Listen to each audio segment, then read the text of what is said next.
Hello everyone, it's Tomato Sauce, and it's another stream, but we're a PNG today, because it's really hot.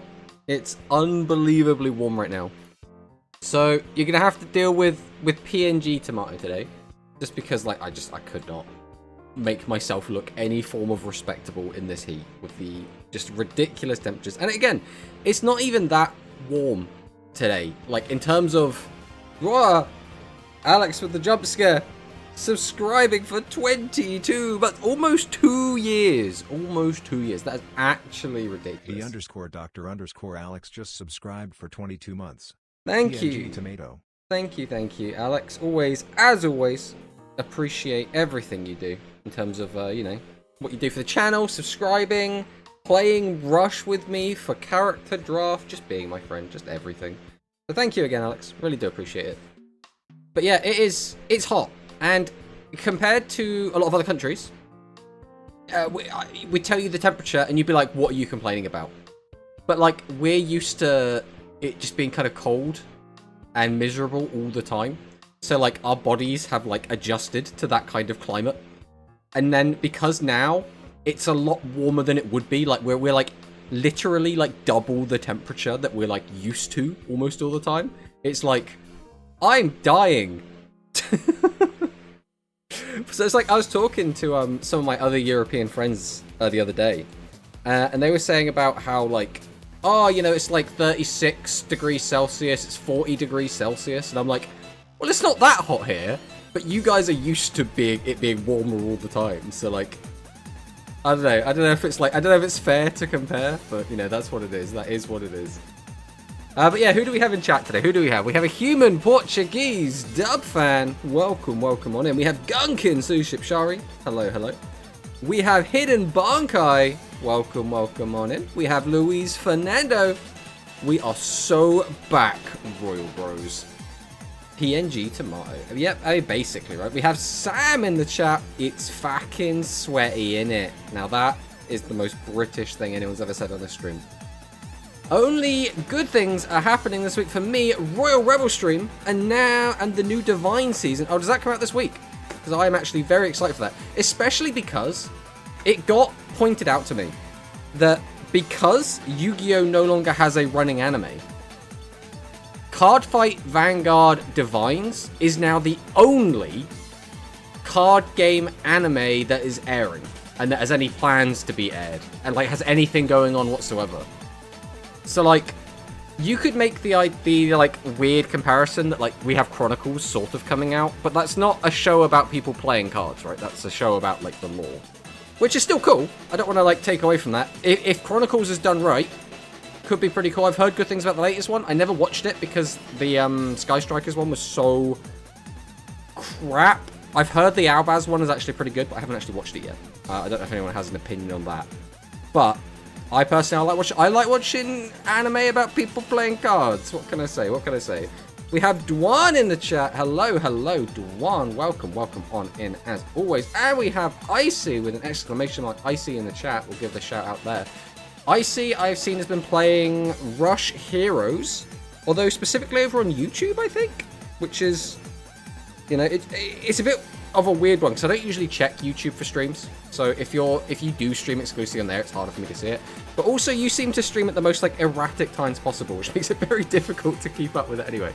But I did see that you did say in my Discord that you've just gotten 3 copies of the new Cyber Dragon card, the Processor, which is really cool. I don't have 3 copies yet, so you're ahead of me there. But I have a couple more packs to get, and then fingers crossed we'll have it all, and we'll be able to do a stream of that in the future. We have Whistling Bird. It is Mr. Tomato. Hello, Whistling Bird. Welcome. 4 minutes of one attack Chronicles. Yeah. The Sky Striker one really was not it. But again, I've heard that the new one apparently is better. So I'm going to hold my judgment until I actually watch it. We have Ursus in the chat. Hello, Ursus. Yeah, I'm trying it out. It's expensive, lol, as a free-to-play play. Yes. Well, if you just get lucky, right, you could do it in 3 packs, right? Just 600 gems. Easy, right? Just get the godluck, Lamau. Tomato, we need new Wellstra. I mean, we already have... Do we have 2 or 3 Wellstra at the moment? I'm trying to remember now. Because the issue that I have is I haven't played the actual physical game in a long time. And my plan was, when Deer Days 2 came out, I was going to hop on that if it was appropriately priced. And guess what? Guess what was not appropriately priced and still has so many issues. And I really just cannot... I still cannot believe they've messed that up twice. They didn't learn from their mistake the first time. I don't even know what's going on with them. But yes, today the plan is to play some Royal Rebels. We did get some new cards that aren't really Royal Rebel cards. The Star Knights have never really seen any competitive play. Like, they're kind of this like weird little gimmick. And they're like sort of their own archetype, but they don't really do anything. Like, we'd need like a specific skill that I don't even know how it would work with them because their effects are all so generic. But in Duel Links, we can just slap one on the board using Death Doom Requiem skill, which is just nice, right? So just get some piercing on a guy and hope that's going to be good enough.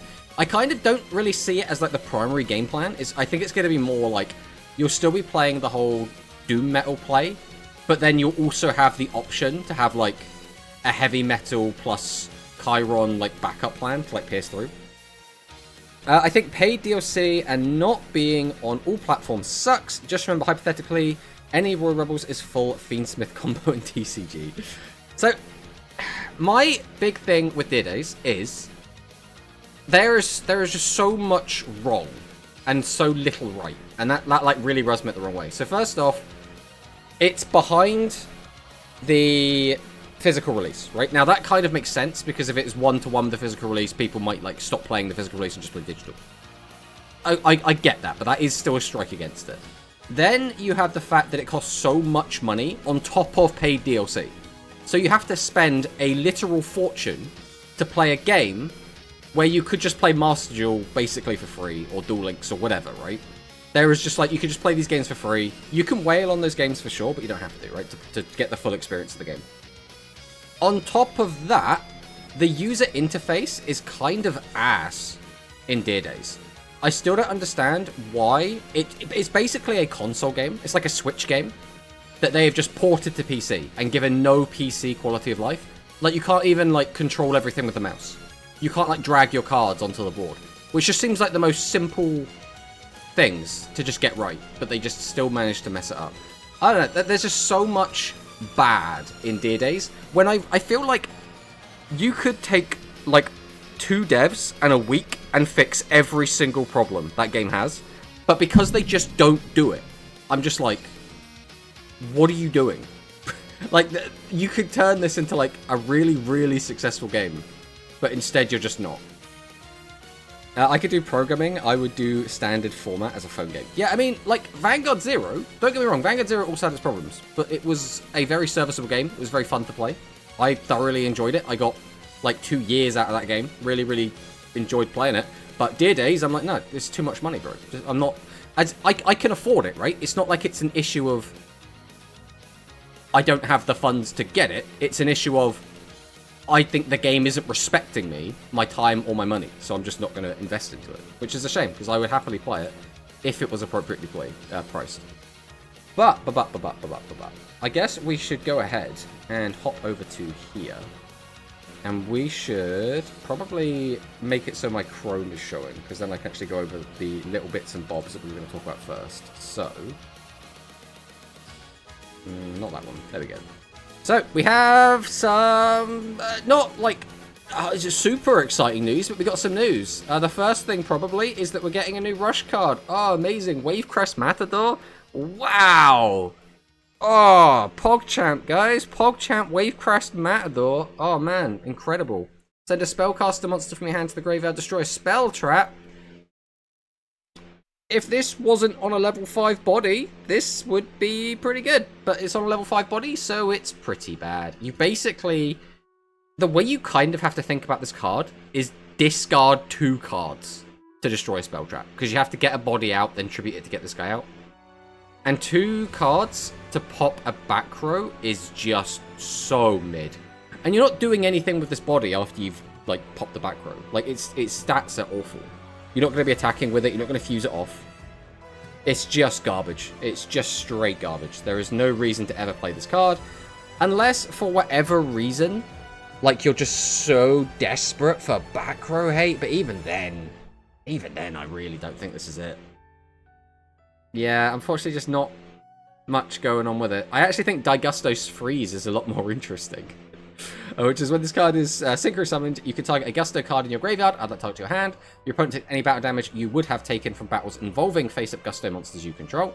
This card cannot be destroyed by battle. Now, you probably noticed quite quickly, this probably is reminding you a lot of the birds, the old Lyralisks, and getting that kind of reverse combat damage. Which is, I mean, it's kind of a bit degen. But I have been a fan of Gustos for quite a long time. I actually a big fan of the Gusto deck. But I don't know if it's a healthy deck. I think this is a deck that will probably, like, steal wins more than it'll actually win games on its own, like, accord. That's kind of how I look at it. Wavecrest Matador seems to think spellcasters struggle to remove back row. Well, they don't really have any better way to destroy back row than any other deck, right? Are you going in for them? Nah, I don't. I personally now, my speed account is entirely for... I don't even know what's coming out that I haven't got. Like, Albaz is the big one, right? The Albaz, the branded. I'm trying to think what else I want that isn't in the game yet. But the issue is, so much of it is beyond when I stopped playing the game, right? So, like, I've played branded. That's all fine and dandy, right? But, like, I have never played Telements. I've never played... crap, what's that other deck called? The one I always forget it. I always forget what it's called. The one with Unicorn and a Rise Heart. Shit. I always forget it. I always forget what it's called. But that archetype. I've never played that. So, like, there's a lot of decks that are, like, more modern decks. Yeah, Kashtira. There you go. Thank you, Sam. Thank you. There's these... Any decks that's after that, like, what? Oh, I'm trying to... The issue is, because I haven't played them, I'm really bad at remembering what they're called. There's the, Bestials. And there is... There's the new one, not Mikenko. Is it Mikenko? I don't know. There's, like, a bunch of the new modern decks. Like, the decks that are seeing play right now. They're decks that I have not touched, so I don't really have any nostalgia for them. Power of the Element set? I mean, it could be. It very well could be. Again, I don't tend to keep up to date with stuff I'm not playing, right? And right now I'm not playing Master Duel, I'm not playing TCG. So I have no reason to keep up to date with the latest sets. The most I get is, like, I'll watch specific, like, Yugi tubers playing, like, Master Duel series, like Master Roulette and stuff like that, and that is pretty much all of the exposure I have to, like, the newer stuff at the moment, because it's just not relevant to me, right? But overall, you know, Wavecrest, neat, nothing too exciting, not really going to change anything.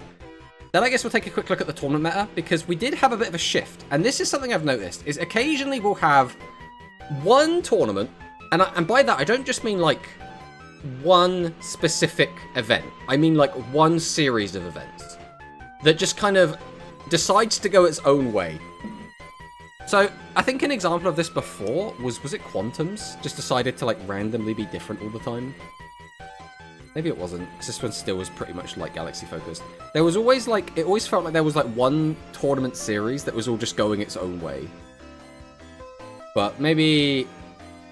So I remember this one stood out as, like, wow, Spellcaster's got a win after, like, pretty much nothing for the longest time. But at the moment, like, Red Boot absolutely dominated the Grand Prix. Absolutely dominated it. Kicked out all the, like, Galaxy and Spellcasters and just dominated the top 4. Every other time, we've had, what? One Red Boot, one Red Boot, one Red Boot.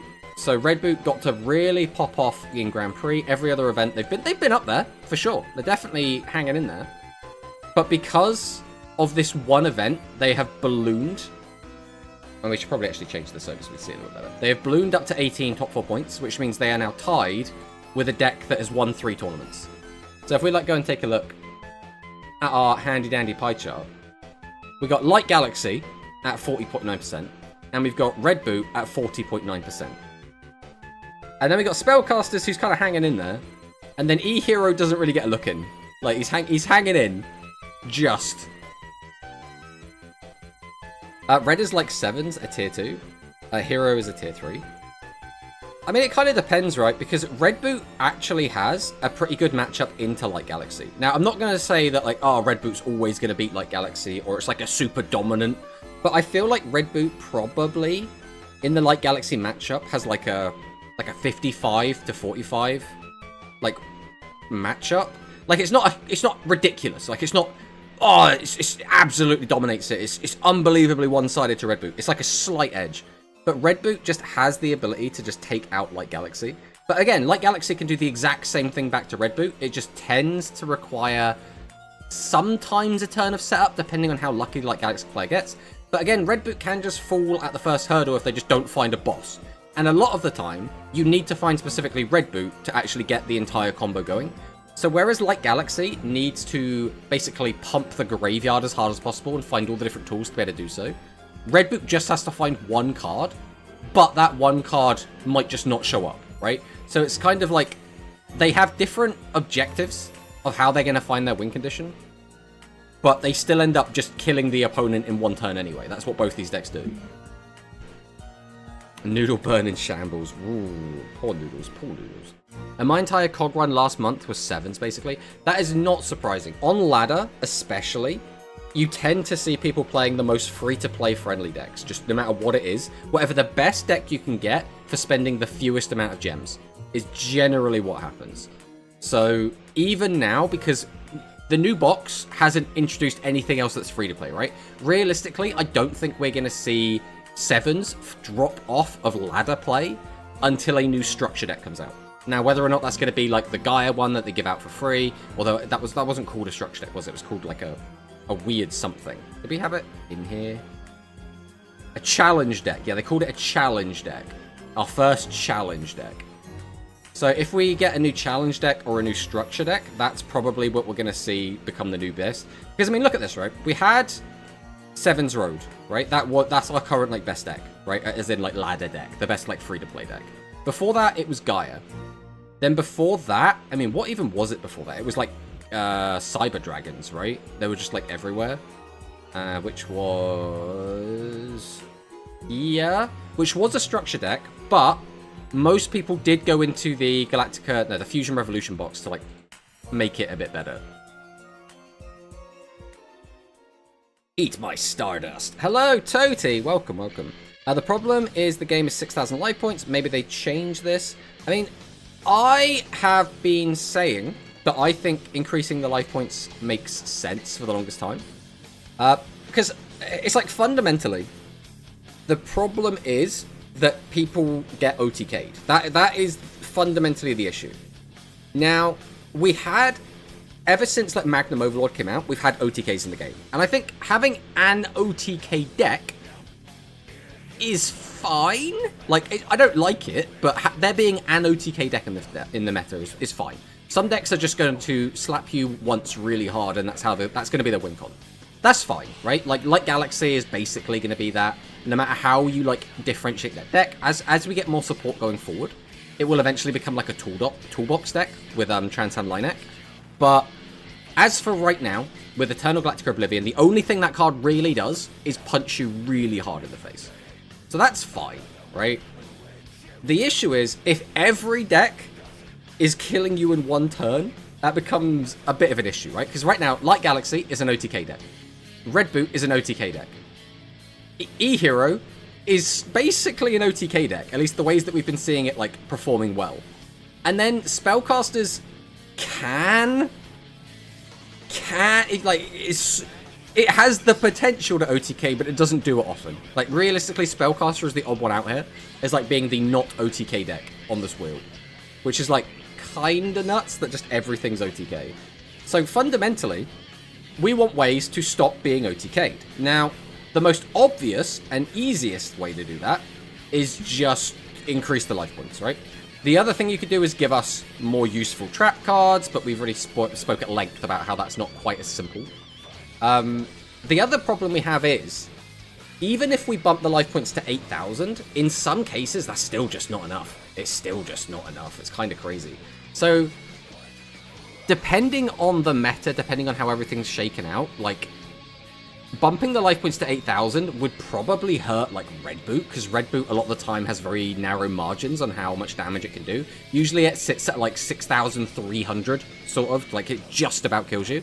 Light Galaxy can be the same, but Light Galaxy can also just reach, like, 8,000 attack, or, like, even higher in some situations. I think 8,000 life points would be enough to make it so Light Galaxy is OTKing a lot less frequently, but it would still be OTKing. And again, I think that's fine, because it's okay for there to be an OTK deck in the format. You just don't want every deck to be an OTK deck, right? I saw someone on Reddit want Gaia back at full power. I had to comment that was a bad take. I think that it's a hard metric to gauge, right? Because I can understand when a format is fundamentally not very good for the game. The issue is, some people can like a bad format. In the same way you can like a bad movie. You can be watching a movie, you can say, like, I kind of get that this movie is, like really camp, or it's like, it's not like a piece of art, but it doesn't have to be, right? It doesn't have to be good for everyone for me to enjoy it. So the example I always use for this, for me specifically, is the Mighty Morphin Power Rangers movie that I watched as a kid with Ivan Ooze. I love that movie because of nostalgia, it's super campy, the soundtrack is like super goofy. I love that movie. I understand most people are not going to like that movie. Right? And in the same way, I actually quite liked Gaia meta, even though I understand it was not a good meta, right? It was an issue where a lot of people were like, well, I don't want to just play against this one deck, and playing mirrors of like the tier 0 deck is not super fun. I get that. I personally did quite enjoy the mirrors. They just got a bit old, right? That was the only problem I had, right? And in the same kind of sense, I quite liked the Light Galaxy, Dark Galaxy Spellcaster meta that we had for the WCQ. My only issue with that meta was Dark Galaxy will sometimes just sack you and there's nothing you can do about it. Other than that, I actually had a really fun time playing in that meta. So it's just like, again, I get a lot of people are frustrated by it and they didn't like it, and it's probably not healthy for the game, but I can still appreciate it. So whenever someone's like, oh, I wish we got X meta back, I'm like, I feel ya. I think the best meta for me, like that we've ever had, was the pre-Worlds format, which was, what was it? It was Noodles, it was Royal Rebels, Psychic, Machines, what were the other decks in the meta? Obviously it was like Buster Blader, there was like Spellcasters kind of hovering around, like this was like 7's Axel Road, that's how far back we're talking. And I like that meta because it had a lot of skill expression. There were ways that you could like outplay your opponent. The variety was quite nice. Yeah, Cyburst was another good deck then. I liked that meta because of a bunch of different factors, and I felt like it was a healthy meta because of all of those factors. Like, it was fun, and it was healthy. And I think those two things very rarely go together. You either get like a healthy meta that's kind of boring, or you get a fun meta that's super toxic. And it's like, it's really difficult. Blue Eyes, yeah, Blue Eyes was around, especially like, I think it would be around the time that we had Blue Eyes Monarchs. But anyway, let's try and catch up with the chat a little bit here. So we've been just rambling and going on these massive detours. It was, in fact, a challenging deck. Hello, Ironclast. Welcome, welcome. Hello, Soramia as well. What in the PNG tuber? Yeah, it's so hot. I could not make myself, like, I'm literally sweating right now, right? I could not make myself look any way respectable to be on camera today. So we've gone with the PNG today. It is so hot. I want Gaia to be buffed, but still not include the other archetypes. Yes! I am a Gaia enjoyer. I liked Gaia in Duel Links. I think it was a little bit toxic, but I did like it. And I've always been a big fan of Gaia in the OCG. The only time I haven't liked Gaia in the OCG is the latest iteration that we had. Well, I suppose we kind of have like the ritual version of Gaia at the moment, which is like a whole other discussion. But before that, we had like Gaia was just good stuff pile. It was just all of the best generic staples slammed into a deck with Gaia slapped on top of it, because Gaia was just generically good. I didn't really like that build of the deck, but like pure Gaia, I actually thought was really, really fun.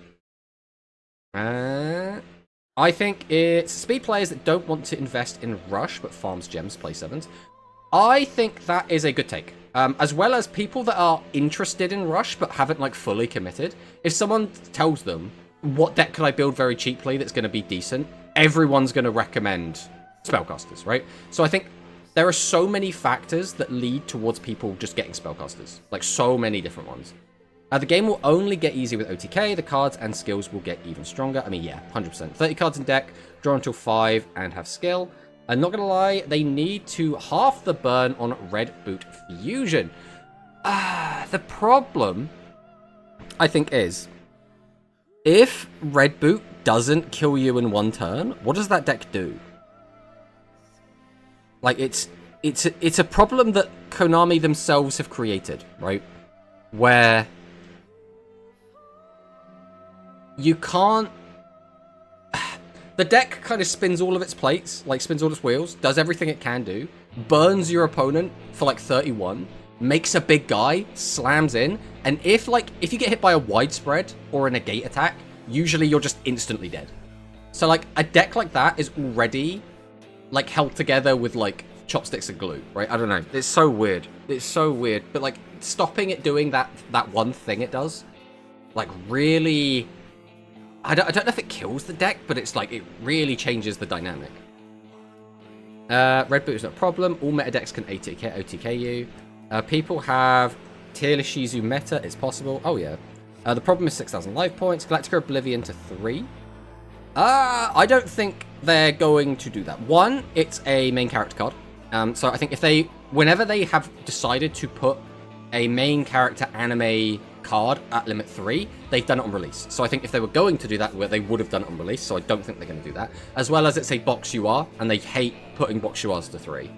I liked Gaia without Matarian and Hero. This is not looking like Pokemon. Hello, I see you. I foresee you. Welcome, welcome. It's been a while. Yeah, this is this is very much not Pokemon. We are very much Yu-Gi-ing here today. Tamaya, what deck would you say embodies the spirit of Rush Duels the most? Red Boot would suck with half damage, yeah, basically. What do I think embodies the spirit of Rush Duels? I think the most Rush Duel Rush deck, in my mind... it's so hard, because, like, if we're talking about Duel Links specifically, I think it becomes a bit muddy. If we take Duel Links out of the equation, right, and we're just like, what is the most Rush Duel deck in just like the OCG or whatever? For me, it's actually Dragius. I think Dragius is the ultimate embodiment of what Rush Duels is. It is a big, stupid guy that just attacks twice. You just slam it on the board, attack, and that is completely fine. The whole format is meant to be fast. It's Rush. We just slam guys down, tribute them off, get another guy, attack, go face. It really, in my opinion, just is the spirit of Rush. Now, is it like my favorite deck? Is it what I think like is going to be like a healthy deck?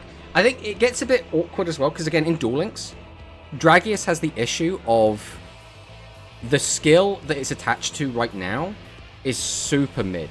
Like, it's not mid. It's super, like, it's a not fun skill. Right? The skill is very, for lack of a better word, is kind of toxic. Like, it creates a weird dynamic that doesn't really inspire fun for the player or the player they're playing against. So, I'm not a big fan personally. Worms? I really like Worms. I do really like Worms. Worms is also a deck that does get to play with all the mechanics, right? Because or at least up to where we are now. It does have fusions. It does have maximum. It is a really fun deck. It gets to, again, just swarm the board with big guys. I do really like it. I don't know if it, like, naturally embodies, like, the actual format itself, though. The problem with half the burn in Red Boot, they killed the deck. I mean, that was my take as well. Hot take. Sword Dancer would be at limit 3. I mean, that was actually Quantum's suggestion ages and ages and ages ago. Probably a maximum deck. Maximum decks, though, they have this weird, like, problem where, for the most part, maximum decks play on a different axis to everything else. Now, the gap gets closed a little bit when we get to the Go Rush maximums, because we didn't just have maximums being a joke or maximums just being the only deck in the format. Maximums in the Go Rush era, especially, like, as they came out, became sort of meta adjacent, where they were good enough to compete with the meta decks, but they weren't so overwhelmingly powerful that the non-maximum decks couldn't compete. So when, like, Phaser comes out, when we get Vocalized Phoenix, all of those maximums, like Blaze Fiends are, like, kind of a bit weak, but, like, they're gonna kind of get grouped in with that. They're, like, in my opinion, that was a really good meta. So for me, I think in OCG, my favorite meta was basically the late, or like, because they kind of came at the same time. So it's like when fusions and maximums are introduced into OCG, right? As in OCG Go Rush era. So this would have been the Light Galaxy stuff we've got now, so Eternal, the Dark Galaxy stuff we've got now, so, you know, like Theogonia, Chrysaor, all of that, along with the maximum stuff that we're going to get, which theoretically is going to be the Abyss stuff, the Sea Serpents, and then the Vocalized Phoenix, and then on top of that, it would be the fusion stuff we haven't got yet. So that would be the normal Dragius stuff, so like the Dragius, all of the Luke cards. And then, like, just to add a little bit on top of that, it would also be like Celebros and the Secret Investigators. Like, when all of those decks are all out at the same time, in my opinion, that is the most fun Rush was in OCG for me. Meta Gear Star when? I mean, we need trap cards that actually do things in order for Meta Gear Star to make an appearance, I feel. I mean, we don't need to, but it just makes sense, right? I would like a skill similar to the Seven's Road skill for Dragius. I mean, potentially. The thing is, again, we should be getting the Dragius, but the issue is, the Lug Dragius deck probably doesn't play the current Dragius. Like, because of, like, deck space and because of how that deck functions, I don't see it playing it unless, like, we make the skill bend over backwards to allow it. Like, I don't know, it's a bit of a weird one. Now, if we had Fusion Cancel in Dragius meta, that might have been more fun meta. Potentially. It's been a year without maximum. I mean, yeah, but we're kind of coming up on the next maximums, right? Because, like, it's like we were saying, my prediction is that we will get Go Rush maximums right after Worlds. Like, at Worlds, we're going to get the announcement, and when we get that announcement, it's going to be like, guess what, guys? Go Rush maximums are coming. We're getting, shit, what's his name? Phaser. We're going to get Phaser as a playable character. It's going to be exciting. That's my prediction. I mean, we'll see if it's right or not. I think it makes sense based on the release cadence that we've had. Again, it's still weird that we don't have Wind Psychics. We still don't have the Dragius and, you know, the normal dragon stuff. That could also just come out whenever, because, like, theoretically, anime timeline-wise, we're already there. And the deck is very strong. Like, the boss monsters are very good, and if we gave it a skill to get the boss monsters out a little bit easier, that's going to be even better. But, like, comparing it to, like, Light Galaxy that we have now, it's not that much better. Like, it's not that ridiculous to be like, okay, we could also have this. I think Rovian and Yuna should be a double unlock.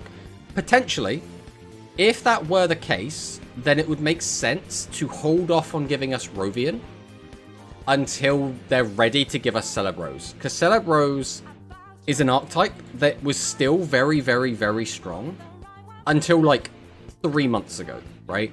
So, like, you don't obviously give us all of the Celebros stuff. Like, you don't give us, like, the more modern stuff. That's fine and dandy. You can, like, tailor what you give us.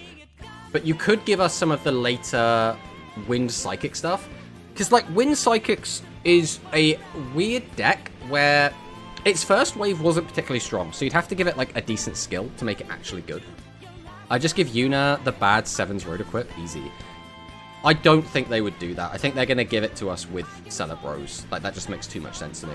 And again, Celebros could be very soon, right? It's not too far-fetched to be like, we could just have Celebros in the game again. Like, they could even, right? And this is, like, getting a bit ahead of ourselves. But for, like, the August update or September update, after we have Worlds, they could do a big announcement. Because, like, last year, they announced what? They did this, and this, right? This was the announcement. This was with Go Rush World.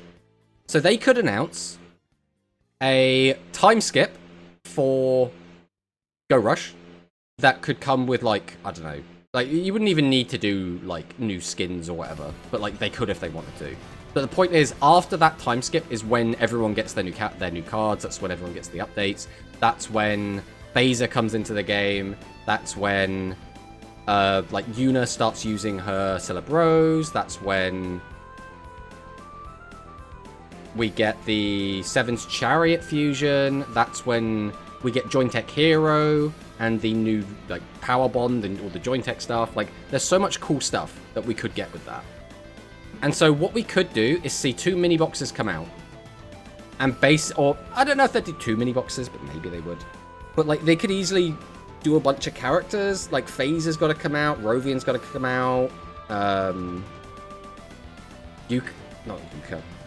I'm already getting confused now. Yuna's got to come out. That's the one. Too many U's.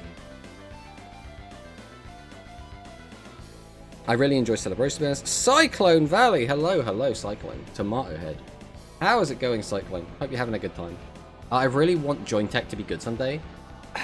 The problem with Jointech is either I feel like you give us Power Bond and the Power Bond fusions, and then they have a chance to be really good. Or you have to give us Hero and Fighter. The problem is, Hero and Fighter should probably already be out. Because if we don't have them now, when they eventually do come out, they're going to be already power cracked like they were in OCG. So right now, if you do, like, the Jointech Hero combo, right, you end up with a 5,000 attack guy and then, like, a 2,500 attack guy. Now, what does that sound like to you? Because to me, that sounds like the baseball deck we have right now that just makes a 4,400 attack guy next to a 2,900 attack guy.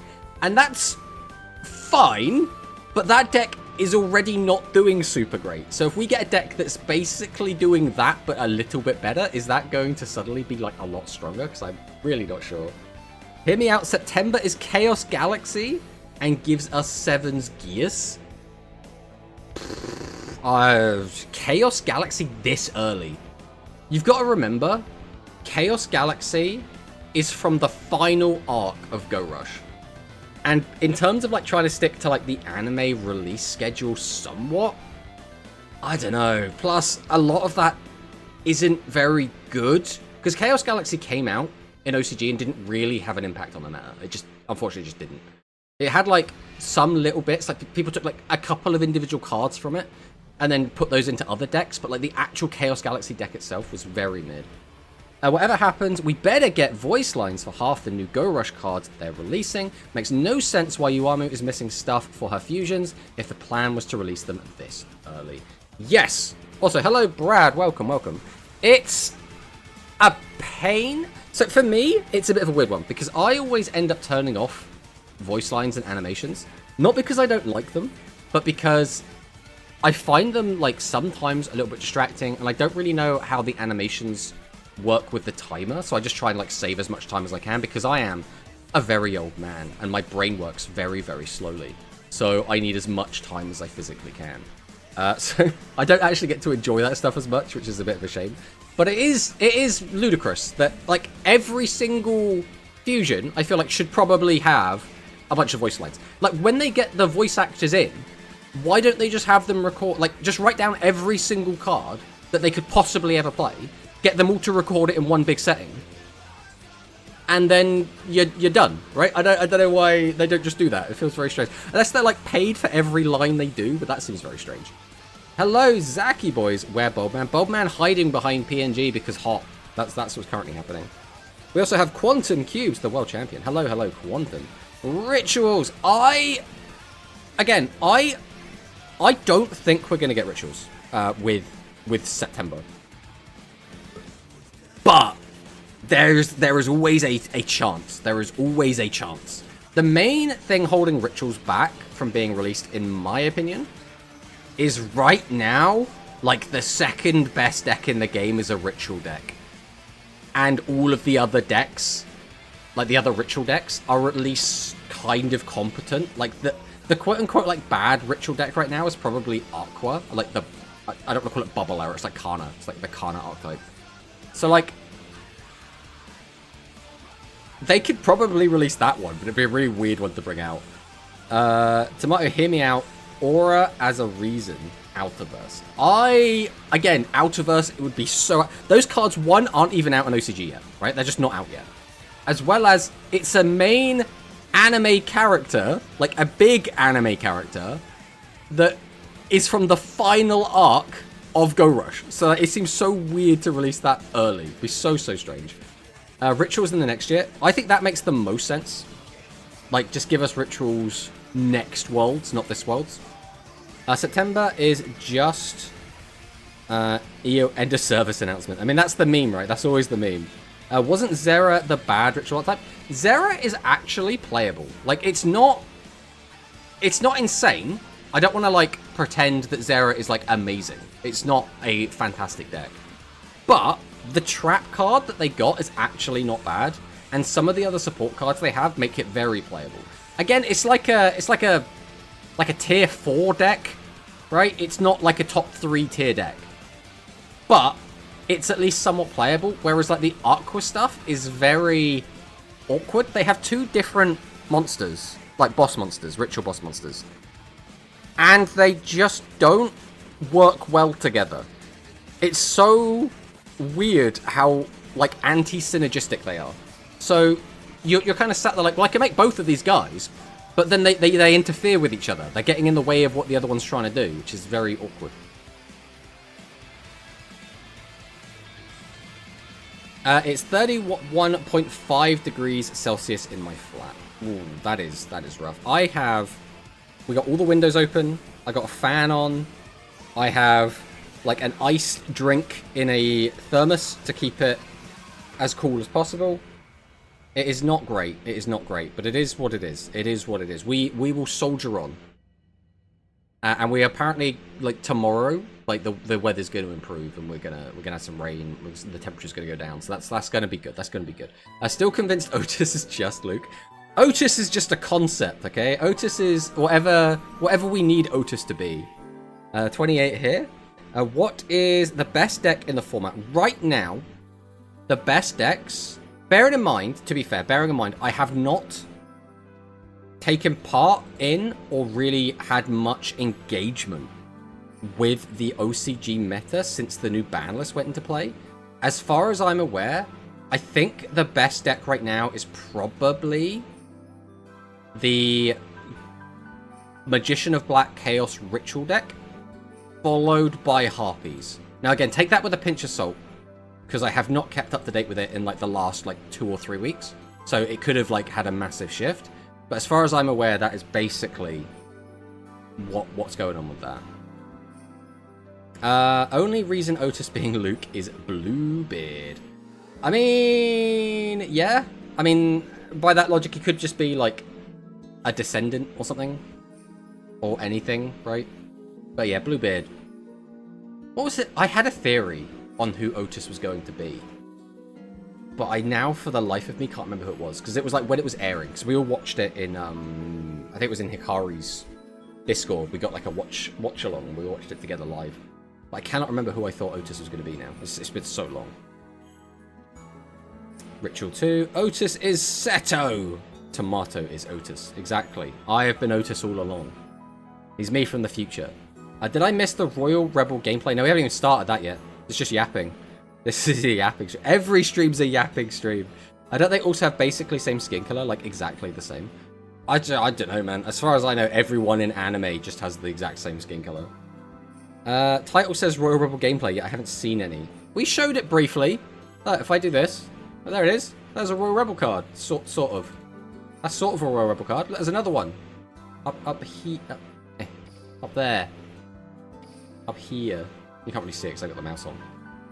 But yeah, we have Royal Rebel stuff. Don't worry about that. Don't worry about that. I have been informed, though, that a package has been delivered, so I'm just going to go grab that quick, so I will be right back.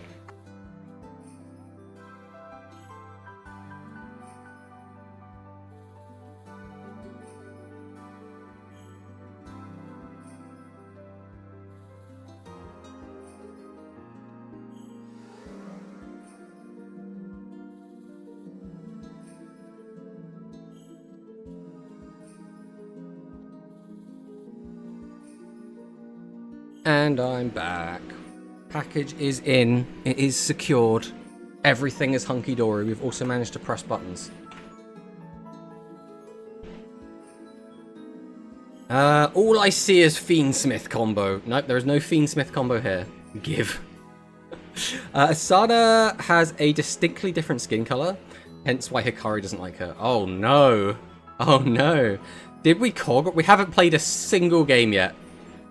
We've literally not... We're in Silver 4. That's how little we've played. But we will be playing it. We'll see how it goes. When Go Rush Otis releases in 2028, I want every Go Rush character to receive an Otis alt style. I mean, they could, right? That would be pretty cool. But yeah, we now have this. This is now forever on the spreadsheet. You can't really see it. Royal Rebels is just on the spreadsheet now, and it's got a top 8. Now, watching that game, where it got knocked out, it was a horrendous misplay, and this would have been a top 4 finish, which would have been very funny, because then I could have had it in here. So, you know, maybe, Royal Rebels, maybe there's something there, you never know, I just remember that seeing Luke and Otis, they had the same skin color exactly. I mean, I don't know. Beyond that, the only other thing I really wanted to specifically mention... Ta-da! Shadowverse Worlds Beyond Colosseum. This is going to be Hikari's Shadowverse tournament. Now, this is cool. This is cool. You called them bad in your video? I mean, they can still be bad. That's fine. Yeah, they need to take off that direct attack skill restriction on Royal Rebel. It's 2025. No. We don't have to worry about that. Don't worry about that. I don't know how much it matters, you know. Because, like, all you have to do is just not boost your attack up. Because if you're going to be attacking with heavy metal, just pierce over, right? Because we have so many ways to pierce now, including the new guy, the Chiron. So, like, just pierce over a guy. And then all you have to do is just not have an attack boost outside of heavy metal, and then you're just fine, right? Anime Hearthstone tournament, exactly. Just found out a lot of people have the same skin color. It makes sense, right? I'll win Worlds with Royal Rebel, and you will need to make an apology video. What are you talking about, Quantum? I am not going to apologize for anything. I even said, if I recall, in my video, I said, I don't think they're going to be very good. You could replace Invasion with Chiron.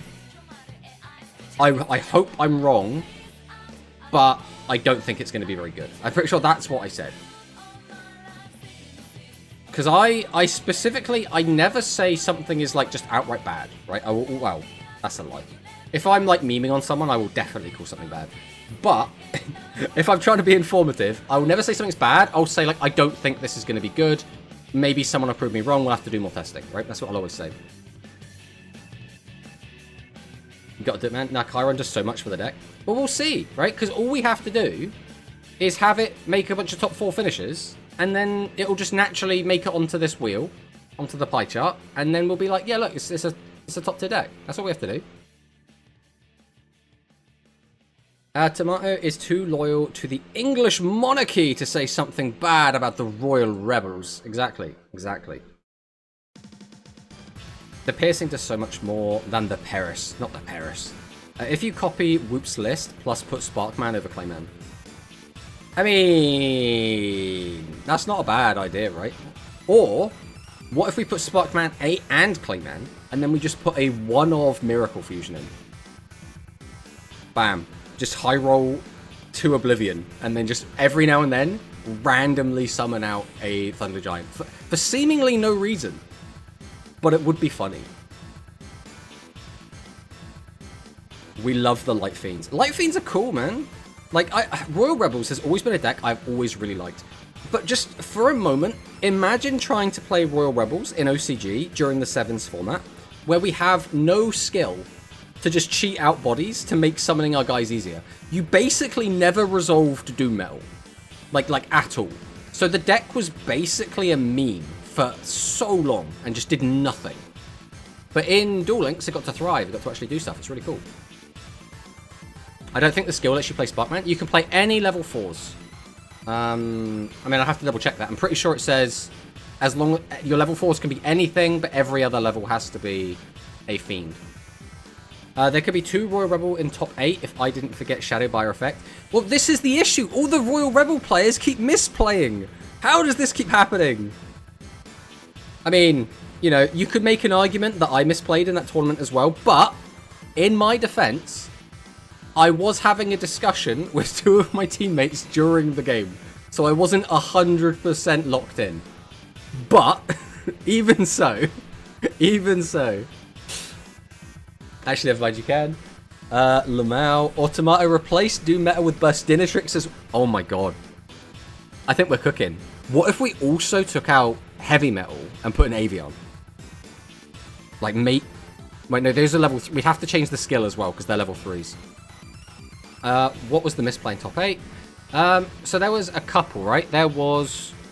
So for Whoop's Royal Rebels that made top 8, it was... He used the new card. I'm going to have to find out what the hell he's called now. A card that I think is a bit weird to play in the first place. So it was like Star Knight.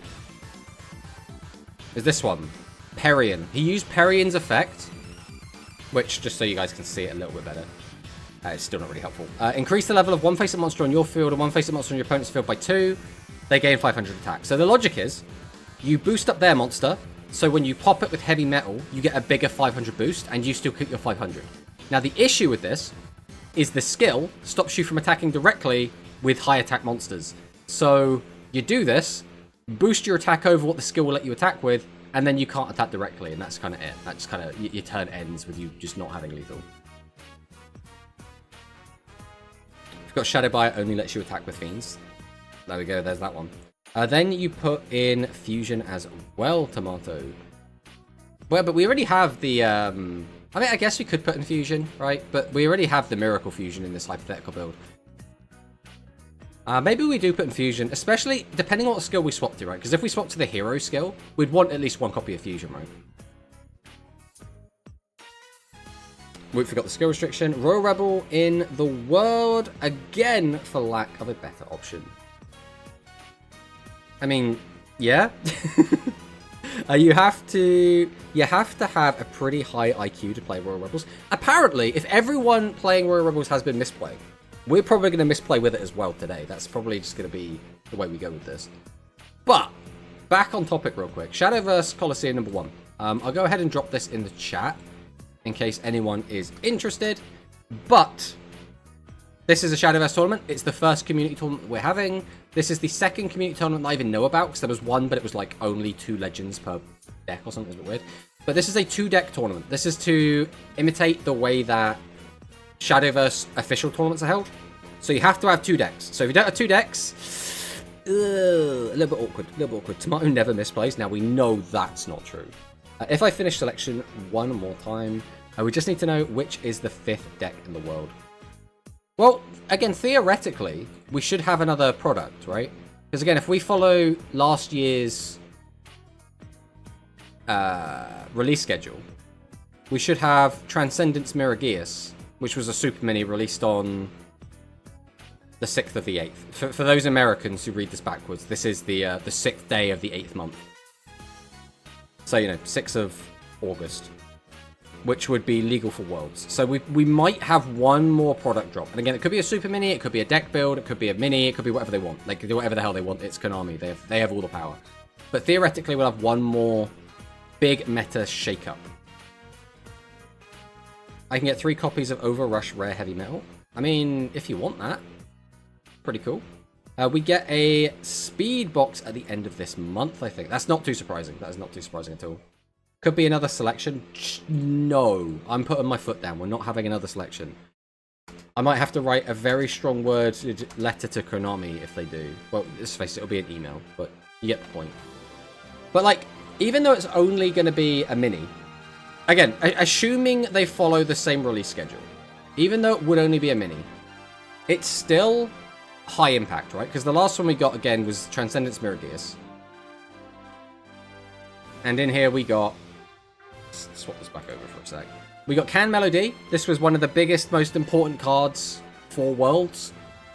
We got Seven's Road Sorcerer. Now, I think there were 2 players that brought Sevens, and both of them didn't make top 4.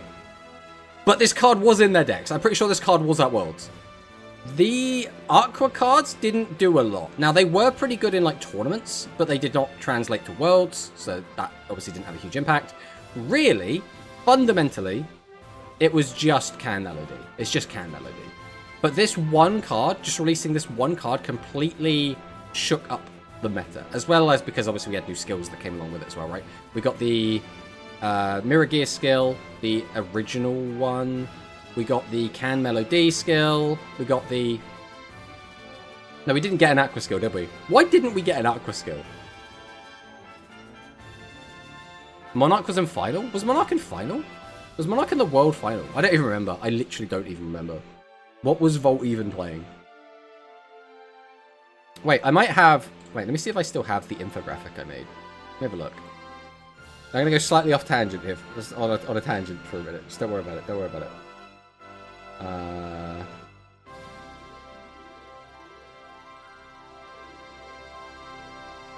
going to just have a... Oh, here we go. Right, so how can I... Is there like a good way to do this? I tell you, this will probably be the easiest way. If I just copy this. Then I do this. Then I do this. And then I do this. Bam! There we go. It's back! The infographic I made all that time ago. So yeah, Blue Eyes Monarch. Blue Eyes Monarch can confirm. Let's do that as well. Mr. Tomato became Tomato. Hello, Sakadetsu. Welcome, welcome on in. Progressive Reform can save the royalty. I mean, hopefully. To bring Sevens in Worlds meant that you didn't bring machines, which I think was trolling. I mean, they didn't make top 4, so I think there's a good argument for that. Monarch 2, Blue Monarch was the 4 deck in last year. Voltalon was on Blue Eyes Monarch. Don't even remind me of Dark Gaia Strike. I mean, you know, it was neat, it was cool. That skill is stupid. Aqua was in top 4. Who was playing Aqua? Like, because who else was it? I don't think Giorfio was in it, right? So it must have been Zeta.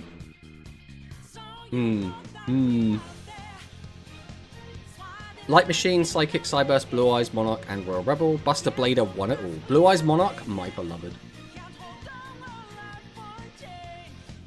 You need to bring another meme deck, like baseball, if you want to win Worlds again. Ah, so it was Zeta. Zeta was an Aqua. Giorfio brought Worm.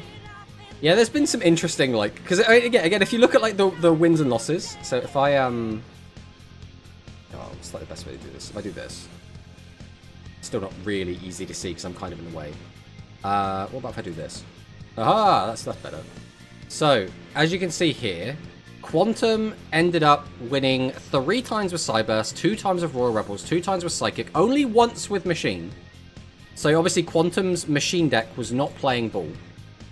But Buster Blader was doing very, very well. Only brought it out once. Only needed to bring it out once, right? That's probably the most hype thing, right? Didn't even need to bring out the 5th deck more than once, because we were just killing everyone.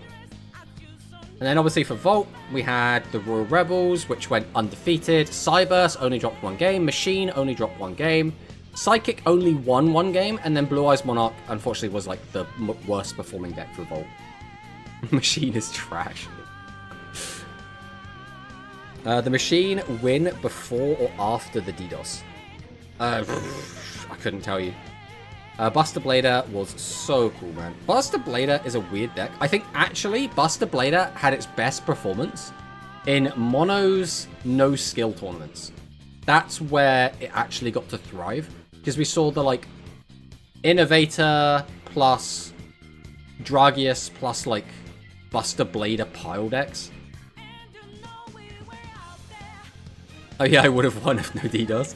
At Worlds, when we saw Zeta bring Mimi, we all told him no. I kind of get it, right? Like in some like practice, it was doing like okay, and in like some of the events that we had, it was performing at an okay level.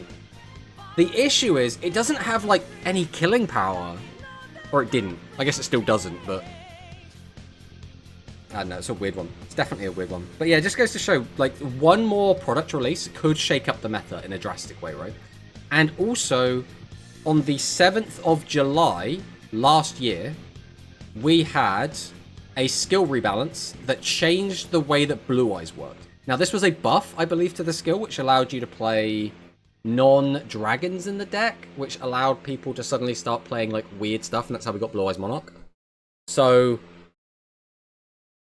you know, theoretically, they could do a skill rebalance at the end of this week, right? Or next week, or whatever they want to do.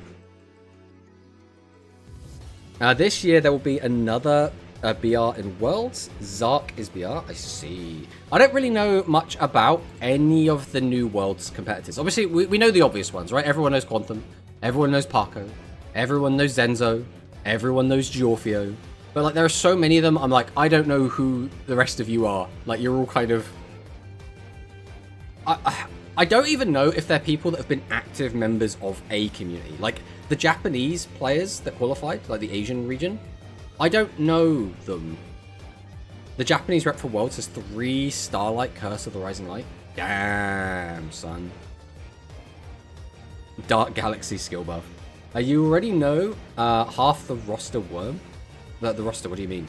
Yeah, but I don't know the new people, right? It's like going into last year, I knew Kai, I knew Moki Moki, I knew Volt, obviously I knew Quantum. Like, the people I didn't know last year were Zeta, who I'd heard of, but I didn't really know him, right? I hadn't really seen any Zeta content, I didn't really know much about him. But like one little Google, and you get all this information about Zeta, so that was very, very easy. And then the other one was the other European player that qualified. I cannot remember what his name is off the top of my head, but he also, I just had no idea who he was. He won an OCG tournament? Okay, I'll have to look into him, right? Because I want to do some research for Worlds either way.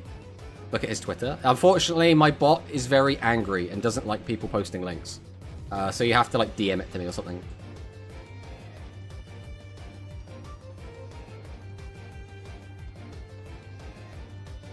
BR? BR is Brazilian, right? Just be a Brazil bro. He qualified for speed this year. Ah. If we don't have another box, the 5 deck will be very according to taste.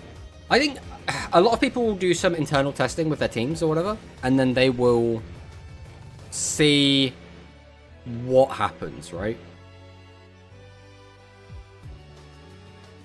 Hello, VJam, the Cubic Seed. Welcome, welcome on in. Hope you're having a great day.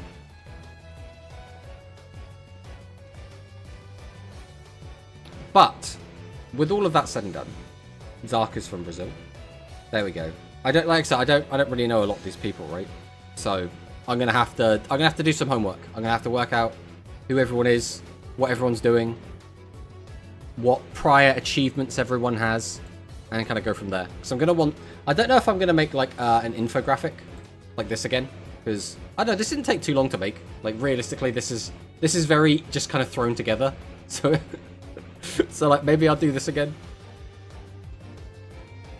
Because this was a really hype finals as well. Watching the finals was so exciting. Like getting the whole community there as well was so good. Hey, it's Duel Links Alpha. Welcome, welcome. Tomo is pretty good. Was Tomo the Japanese player that qualified? But yeah, it is unbelievably hot where I am, Alpha. Although, to be fair, I think if I asked Alpha how warm it is where he is, he'd probably come back with a much bigger number than how hot it is here. But I assume you're used to like a warmer climate considering where you live.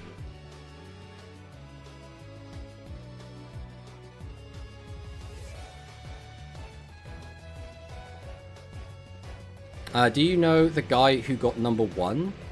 Minhaya, follow him on Twitter, but he posts nothing. No, I don't know who Minhaya is. Unfortunately. That's what I mean, I'm going to have to just like do a bunch of Googling. And like work out who these people are.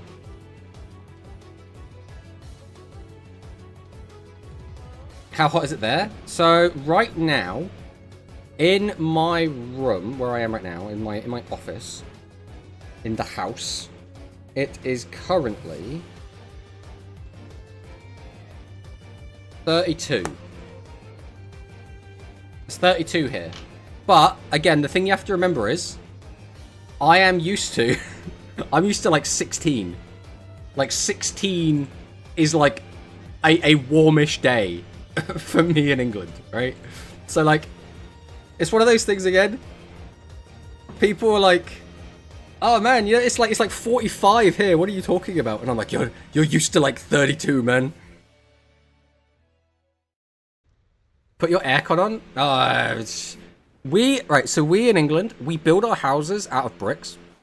We build them to be ovens, right? We basically live inside of ovens. And that's because we're used to rain and wind and cold and we don't want to die when winter comes along. The problem is, because we've built ovens don't tend to have like built-in air conditioning.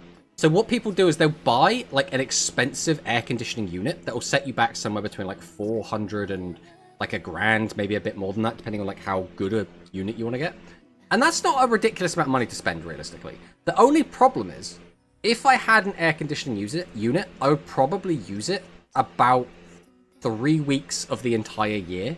So I just don't see it as a good investment. So I've just got like, you know, a desk fan on for now, because that's all I need. Really, we don't even use the desk fan like that often. Saint Tomato. Is someone from Darkland? I don't really know him. I see. It's 11 for me right now, and I'm cold. Well. Obviously, I'm talking about Celsius as well, just so we're clear. So he will bring spice. I see. The thing is, what is spice in this meta? Right? Because like right now, let's assume the world's meta was just this, right? We get this back up. So let's just assume this is the world's meta. Like, is Royal Rebel, is that spice? Like, is Jointech, is that spice? Tomato's house is just built out of hands full of level 5 normal monsters. I mean, in a lot of ways, it is. I mean, I'd say it could be like higher than level 5s, but then if you're playing Royal Rebels, that's not necessarily a bad hand.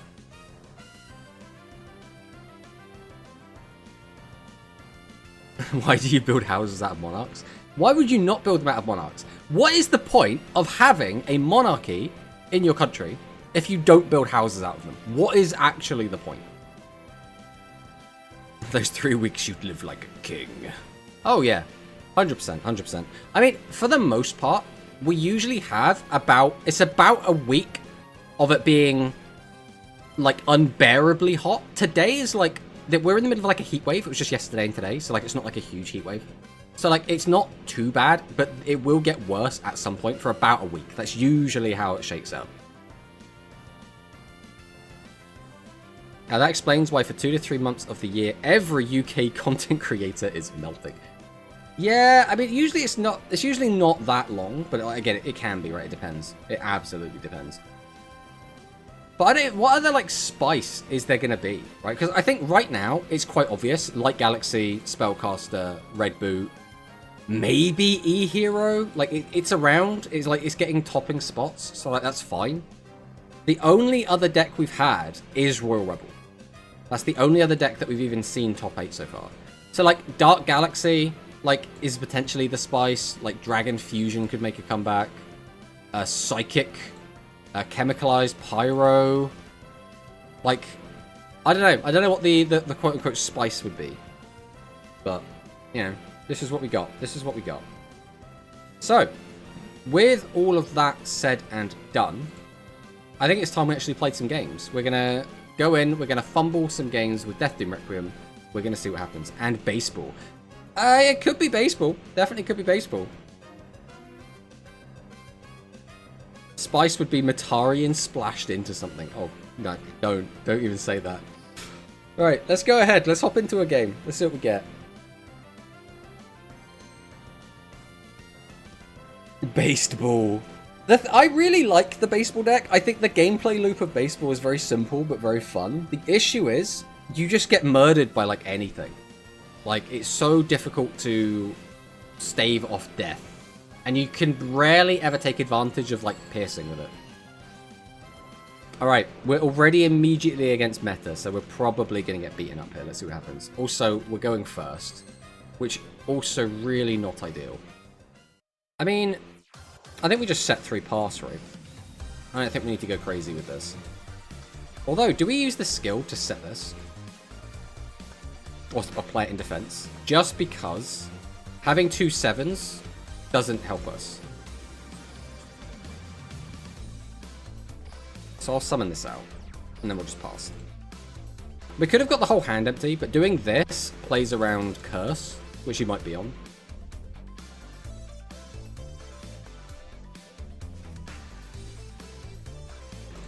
I don't really want to get rid of all of my 7s. So like getting both 7s in the graveyard this early doesn't seem like a great idea. Because then if we like just draw a bunch of 8s next turn, we're like, what are we going to do? Because the other thing to remember is that these are all 8s, right? So we've only got one other level 7 left in the deck. I'm not a fan of Cobalt. So the reason I've put Cobalt in, the only reason, is because if we go second, we're playing so many good going second cards. We're playing Ghost Cyclone, we're playing Curse of the Rising Light, we're playing Essel. So my whole idea with Cobalt is just to dig for really overpowered going second cards. Now, to be fair, Ghost Cyclone doesn't help with Cobalt. It just doesn't. Like, it's completely irrelevant. But the other cards, still really good. It's nice that the skill can be used going first. It is. It's very nice. Yes, but Ghost Cyclone will pop off with Cobalt on the field. Yeah, I mean, yeah, we did just cover that, but yeah. You are 100% correct. I'm being assaulted. I'm being burned in the face, and I don't approve. I do not consent. He's got 2 cards left in hand. He's going to mill a bunch of stuff. He's going to burn us a ton.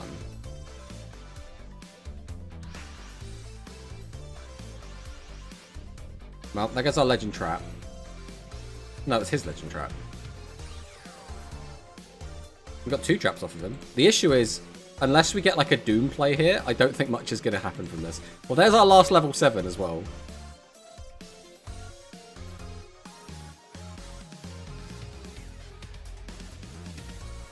Demons. Demons everywhere. Exactly. Well, if he doesn't have a way to change our battle position, we might just be fine.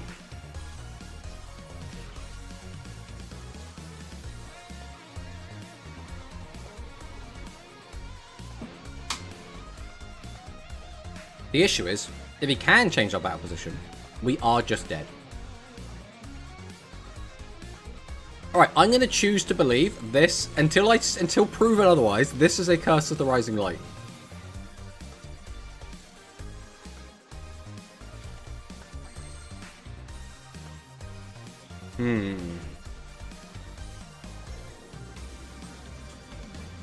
So, we need another high level, or a card that can be treated as a high level. So the only way we can get to that is by using Cobalt. I could mill 2, but like, does that increase the odds of me finding a level 8? Realistically not. So I think we just flip up Cobalt, use its effect, and if it doesn't get anything, we just tribute over it and just vibe in defense position. And then we're probably going to die. But there's not really any other play. Alright, we'll flip up Cobalt. Activate the effect. We have to discard the Cobalt. Okay, so nothing really came of this. Milling more cards doesn't do me any good. The question becomes... It's twofold. Do we continue to play around Rising Light? Because we are just dead to Rising Light.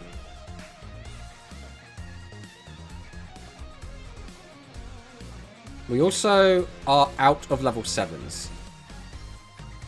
Which means if we do get Royal Rebels Doom Metal on, it doesn't really help us. We could just change this to defense and attack over it. That might actually be the play, as much as I'm not the biggest fan of that. We got 3,500 life points. If he's... The problem is, if we do that, and he just draws... Thingy, we're just dead anyway. We're just dead.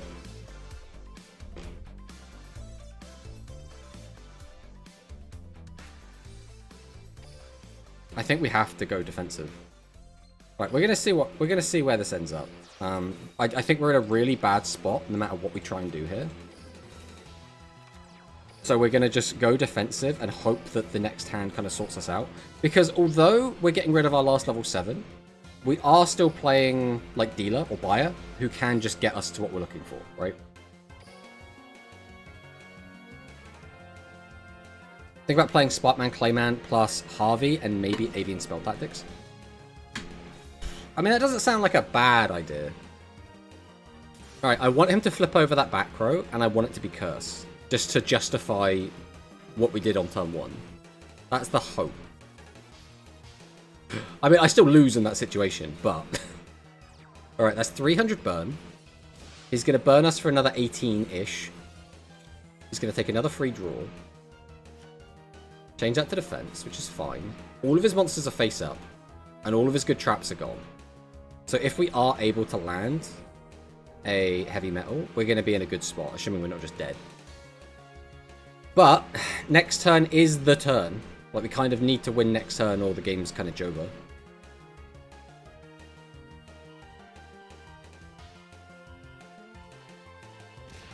Now, the big downside as well is I believe he's left our heavy metal in the bin, which means we got one on the field, one in the one in the bin. So there's only one left in deck. So the chances of drawing it are not great. He's also now got 3 cards in hand, so this is useless. But Curse wasn't doing much here anyway. We've managed to get 1,300 on like reverse damage, which is kind of nice. Okay, 2 back row. I mean, we're just gonna heavy metal him, right? We do what? We summon this. Tribute to heavy metal. Pop. It has to pop this as well, which is so funny. We could go double heavy metal.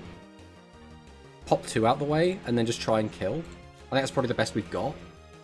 It's not great, because if he's got, like, riding or something, it'll mess us up, but...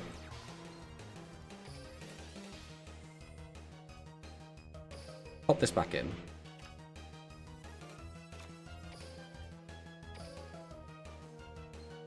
Tribute 1. Tribute 2. Activate the effect. Get rid of that. So... we probably... tribute over this. Like Doom Metal. Just so we can keep his 28, which is just kind of nice.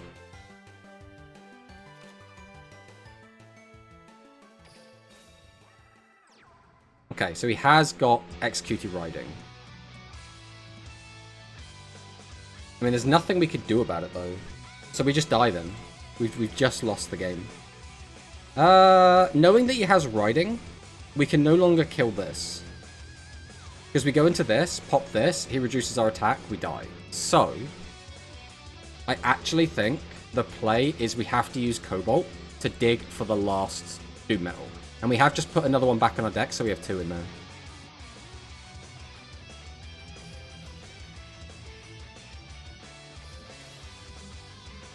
That is unfortunate.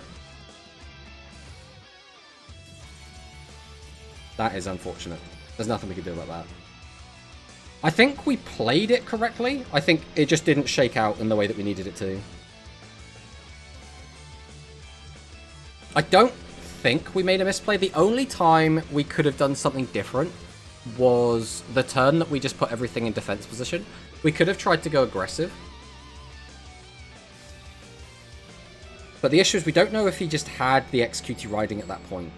But he had 3 monsters on the field, so it wouldn't have mattered anyway. You think about it dying is pretty punk rock. We're going... So again, this is going second turbo, is what this deck is. And we are not going second.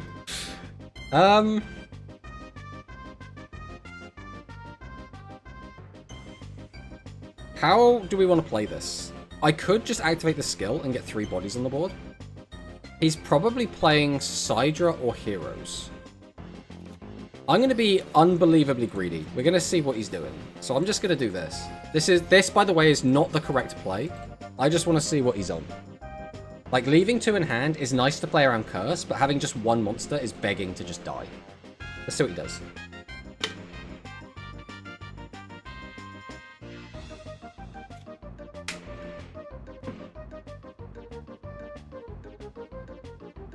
Hey, what is your current opinion on Curse?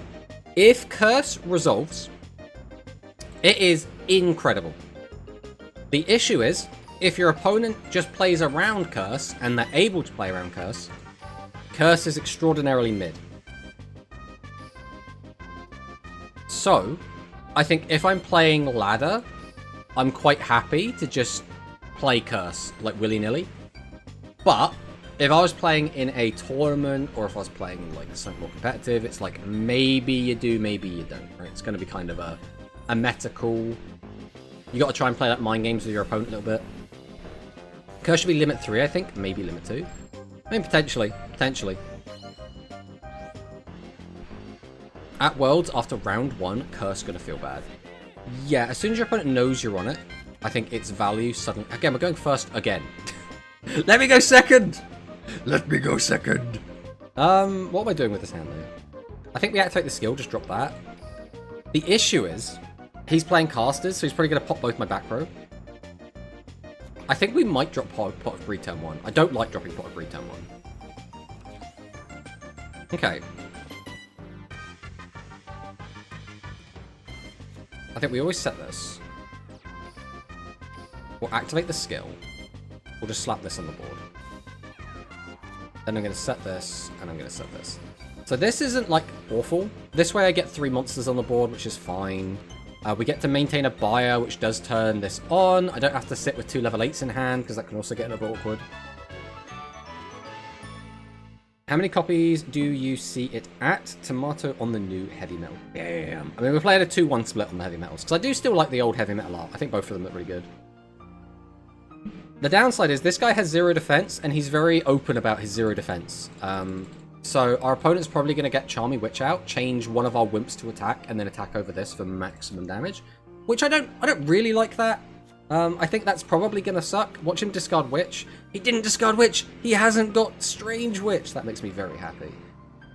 Now the question is, does he have a straight... Does he just have the Familiar? If he just has...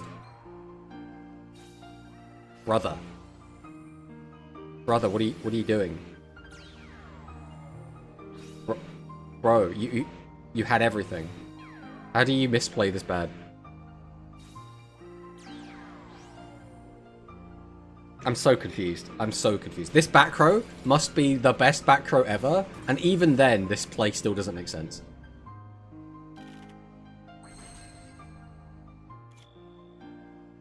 Okay. I mean, Essel's neat. We can activate the skill to get that. There's no real need to. I can activate that just to get a little bit piercing. Once again, there's no real need to. I guess we summon Buyer and see what he does. Summon Buyer. Is there a delay? No delay. Activate Buyer. We'll put Buyer back here, I think. That puts him up to 6. Then we're just going to tribute both.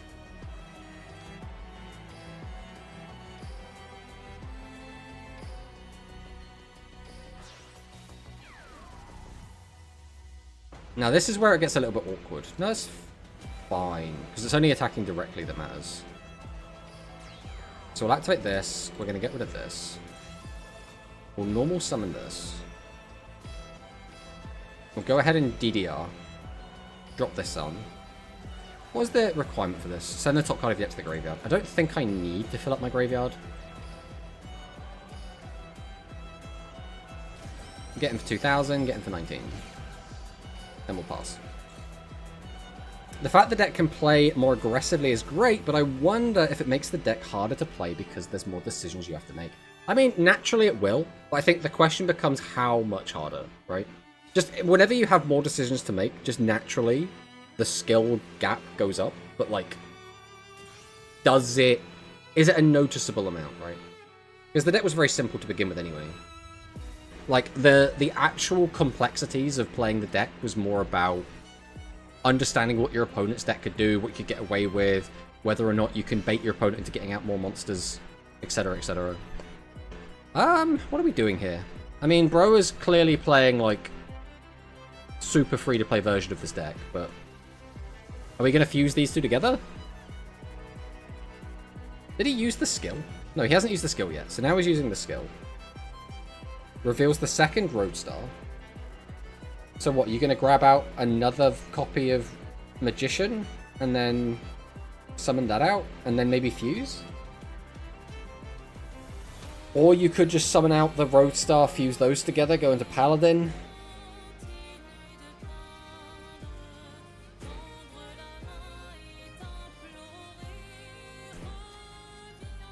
Sevens Road Magician. Just the one card. Discard the second Roadstar. Sums out the Sevens Road Magician. I'm going to drop a back row. I'm going to go ahead and activate both of their effects, milling the Familiar and the third Sevens Road. This will let him clear the board, and it's going to get in for a little bit of damage. But then we're just going to draw Doom Metal, have Doom Metal be alive and kill him. So just like that. Just like that. See, it's just that easy. I don't know why everyone always complains about this deck being, like, really bad and hard to play and all that. Alright, we'll drop Buyer on the board. No delay. Buyer effect. Pop this back. Activate the skill. I mean, I guess it's you? Makes no difference, right? We're just going to tribute both anyway. Nah.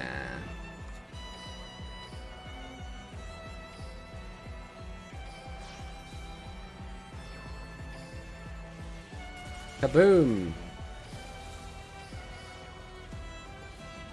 He's got slime! No! Okay, this is fine. We've got this for next turn. If he goes all defensive, we're fine. Because we kept the Piercer.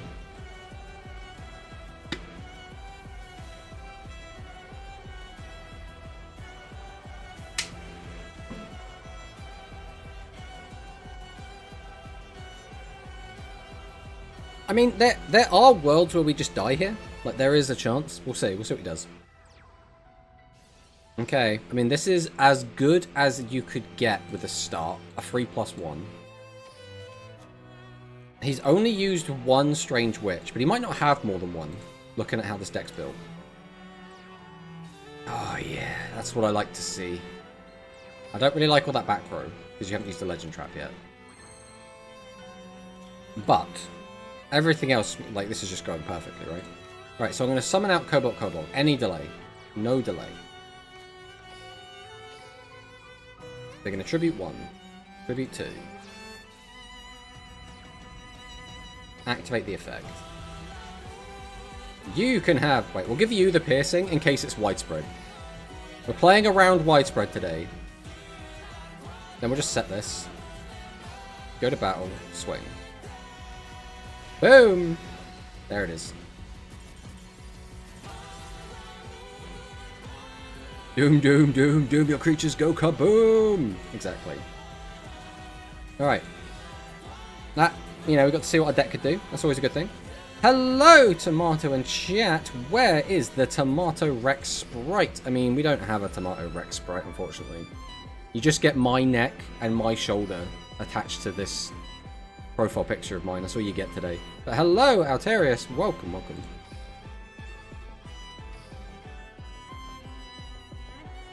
Chiron good card?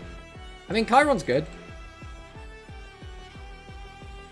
He's, obviously, like, in a vacuum, this card isn't very good. But, like, in this deck specifically, where we can cheat him out, and where we don't have any way to deal with defense position monsters, he definitely gains extra value. Tomato Ping Tuber debut today. So I get the joke, Mono, but some, like, actual, PNG tubers, like, will actually take, like, some offense to that. So you gotta be careful. You gotta be careful with that. But hello, Mono Sick. Welcome. What we should do is we should, I should remember to give out shoutouts as well. We've given Mono a lot of shoutouts lately, but I'm gonna give Duel Links Alpha a shoutout. So I just need to remember to do this more often. So I'm just really bad at it. I'm actually a really bad streamer. I just pretend I'm not. Funny thing, the new level 8 Fiend's effect would have killed with effect damage. Is there also a Tomato PNG in a suit? There isn't. I mean, I could make one, but there isn't one yet. Okay. So it's got a big old tribute monster down. We could take a look at it. See what it is. And draw some cards. Let's take a look. What are we working with here? Okay. I could send this to the graveyard and then bring it back with Essel. That is probably the best play I have right now. So I go Kobold. He has a delay! Wait. So that's probably... Oh, hello. We activate this, we'll see if it's Compulse. Yeah, okay, so it's not thingy. So that's fine. So I'm going to go ahead and drop Essel here. Now he has another chance to use his card. We'll activate Essel. Come on back.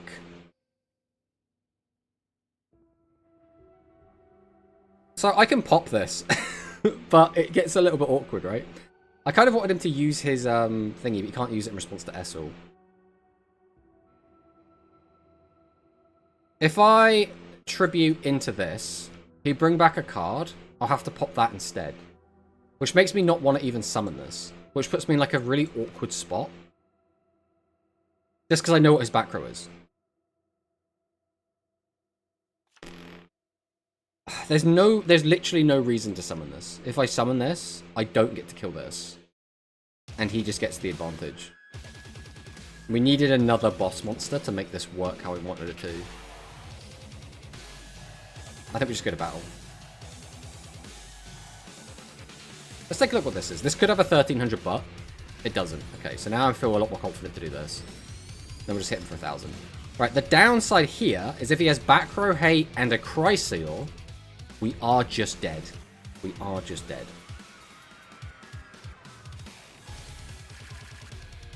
Okay. Voidvelk Fusion Draw. Discards Requiem. Okay, there's the second riding. So we know that's a riding. We know he's got a riding in the grave. He grabs back Requiem. Then he mills Polymerization. No announcement video on YouTube soon. What announcement? Tomato graduation from PNG tuber to VTuber. Imagine the 3D tomato head. I think if ever I was going to have a VTuber model, bearing in mind I don't ever plan to do that, but if I did, it would just be like a regular like NPC, like from the meme, with just my tomato icon like as an actual mask on the character.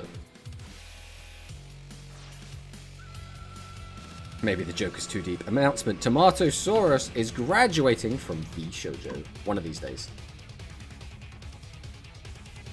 I think we're dead, guys. Unless his mills go very wrong, I think we're dead. I need this to not hit, like, ideally 1. Right, 2. We can maybe live this. We need him to not normal summon. Oh, that's good. That's what we like to see. So now we can go Widespread Ruin and pop this one. Then we take these. This is fine. This is fine, guys. The problem is, his back row still plays... Oh, it's so good. What if I just ripped Ghost Cyclone off the top and got rid of your pesky XQT? It was Trap Hole! It could have been so much worse! It could have been so much worse! Okay. With that in mind, I can get this down as a 5. This effect just isn't going to be live. I mean, it could be live, but it only brings back those. Which is, like, fine. So we'll go Shadow Bio. Activate the effect. We'll pop this back. We'll go Phaser. We'll tribute these. Then we'll click this button. And we'll see what happens, I think... Alright, correct me if my... He can't be killed! Anger! Do we just put this down?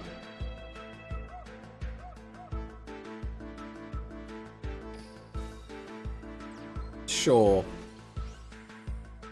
Damn you, Lingering Protection. How dare I forget about it? Alright, now. The sad part of this is we've got 2 monsters on the board again, which means Chrysaor could also bully us once again. What is this streamer luck? Well, apparently it's not good enough. Hello, Hunter. Welcome, welcome. Hi, I'm not sure if you already made a tier list video for this set, but I have been hearing that the boot deck is, like, built different by a landslide. Is there anything else that can compete? Well, at the moment, Light Galaxy is probably the best deck in the format. Red Boot's probably the second best, but, like, they're both very close on, like, tournament performance. The head-to-head matchup, I would say, is slightly favored Red Boot, but I do think that Light Galaxy probably is better against the rest of the field. I haven't been in tune with Duel Links metagame. What's been hit lately? Well, in terms of Rush Duel, right, we're kind of in like a 4-ish deck format at the moment. Right, that is fine. That's not fine. Because if you have one more body, I am just dead.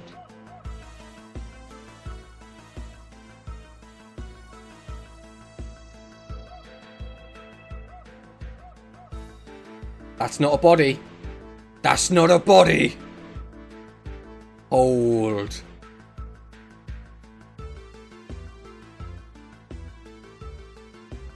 I've been trying to catch up to see what's been going on to decide if I should come back. I haven't played much Rush since Noodle Warriors. Oh, the Noodle Ninjas. Never forget the noodles. Okay. Oh, we need something good here.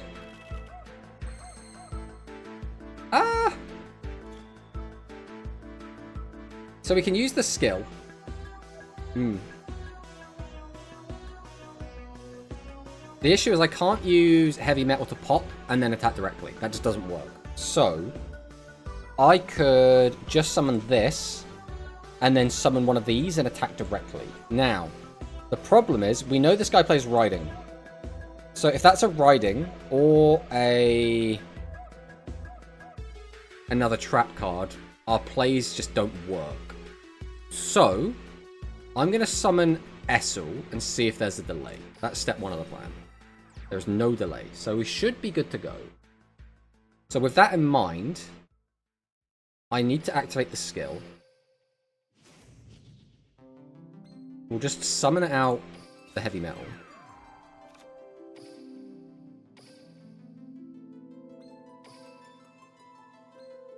Tribute 2. Summon out Cobalt, set this. Now, if that back row is slime, there's just nothing we could really do about this. Like, it would just go defensive and hope. Way! Alright, we'll take it. We'll take it. Guess that is a new face camera. Level 3 spam. When's the Shadowverse Husbando tier list coming out? To be honest, if I think about Shadowverse in terms of like husbandos, I don't even know if any of them are, man. Like, I don't know, man. Like waifu tier list, like the entire game is waifus. There's nothing but waifus, right? So a waifu tier list, that would actually have some substance to it. But like the husbando tier list is going to be like 10 total like things between like leaders and cards.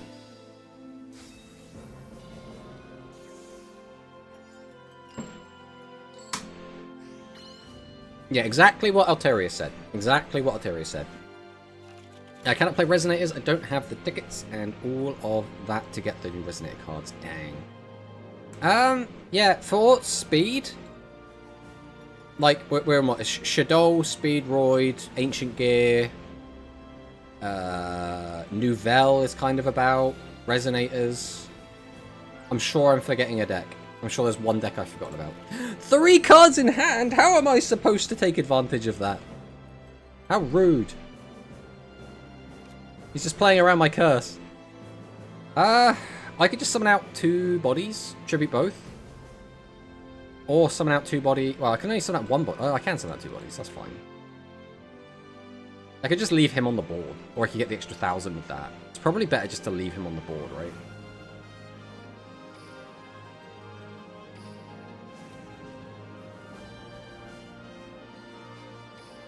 So I'll summon this. And this. Summon out my Cobalt. There's a delay. That is actually horrifying. What is that delay? So that could be Trap Hole. That could be... It can't be Riding. There's no way to test if it's Compulse.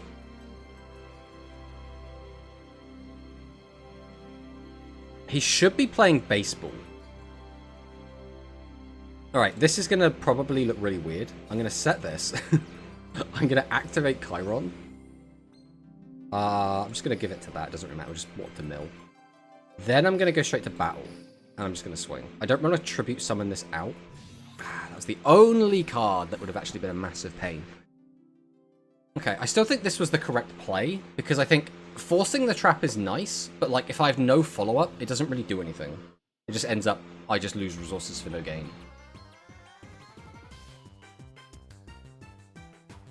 Hello, Globe. Welcome, welcome. I could probably play Speedroid. I mean, Speedroid's pretty good at the moment. Also, Shadowverse insists on waifu beaming the few husbandos we do have. Yes. But I'll have to cut out a ton of the new extra deck stuff unless I can get some of it with tickets. And I don't have Book of Eclipse. Book of Eclipse is obviously really, really good, but it's kind of just like generic staple territory, so you might not need... So, he sent 2 copies of Home Run Hitter to the grave. He's got this guy out who has Piercing now, but his Piercing is like, what, 100 damage right now? So that doesn't matter. He's going to summon out Grand Slam. Grand Slam effect is going to bring back Home Run Hitter, because he's got 4 in the graveyard exactly. And then it comes down to what the last card in hand is. So at the moment, we're taking 3,400, which is fine. The problem is, this is a Legend Trap. And there's nothing we can really do about that. We just kind of have to hope that we can get, like, the ability to summon out 2 bosses in a turn, which I don't think is going to happen. So we're probably going to lose this game. I don't see a world in which we win here. Like, we'd need Ghost Cyclone off the top to even think about playing. And he's got 2 back rows, so they could just be another big annoying trap. Well, now Ghost Cyclone doesn't help, but we do get to keep a boss. Which means the option to summon 2 bosses is now, like... It's potentially there. It's on the table. Alright. So, if I summon out Phaser, this will now give me... It will tell me whether it is a... tell me which card he's got. So I'm going to summon out Phaser first. So he has Compulse. Okay. So, how do we want to play around Compulse? So we summon out a boss.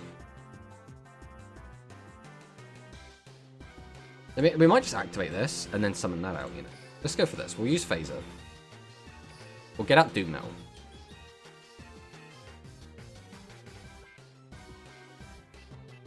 Then I'm going to summon out Cobalt.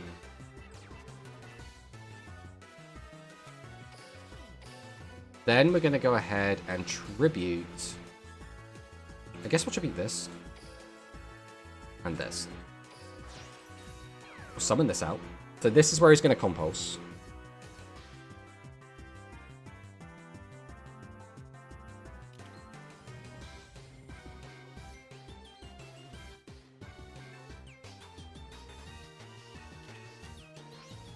Then I'm going to activate the skill. Grab out Star Knight. No. Then we're going to tribute both. Activate his effect.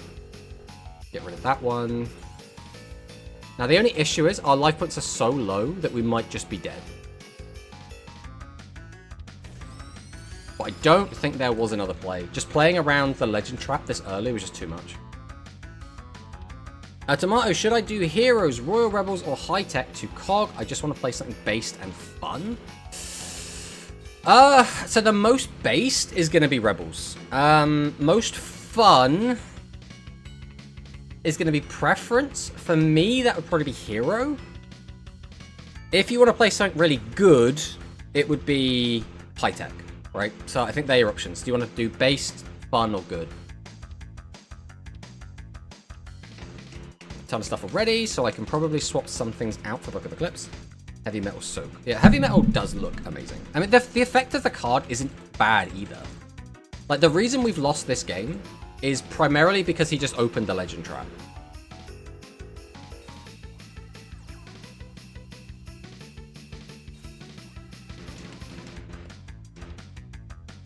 Wait, has he used the skill? He has used the skill. Yeah, he's got a Grand Slam Dragon in hand. So he summons up Grand Slam, activates Grand Slam, and then we die. I mean, this is... I don't know if we save this replay, because this isn't like a